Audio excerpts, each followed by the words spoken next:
it's not all about like staying up to date on the latest and greatest like security threats or really even doing anything. It's the SOC is just like the SOC buys a SIM. The SIM is nothing more than like a central like management hub for all the alerts. They're not even trying to correlate the rules. And they just have groups of people just going through there and be like, yeah, this looks like something real. This doesn't look like something real. And if it's something real, they're just pushing it back off to whoever the team is. Like, oh, it's a NIDS thing. Once we get back to that filter, basically. Yeah, I mean that's what it is. It's a human filter. In some cases, like those are usually the ones that kind of like hire people with like very limited experience. I can imagine training.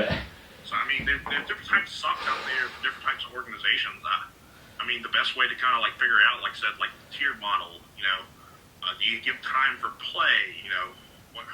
What are some, you can even ask them questions like, what are some like weak points in your SOC? What are some issues that you have in your SOC? And what are you doing to like shore them up? Like, you can ask some of these questions. Like, the world is your oyster. I don't know if there's really a good way to like,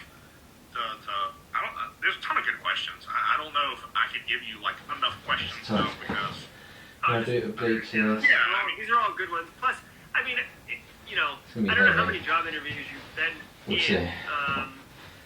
I guess even if you're the interviewer, it still counts. But like most of the time, interviews can be like an hour, and it's like 45 minutes of being asked questions, and then you're given some time to ask questions. And most people, everybody at the table wants to respond or take an opportunity to respond to the question, so you only end up getting to ask one or two. And then they say if you have more questions, you can follow up. But that's it's not really that way. So.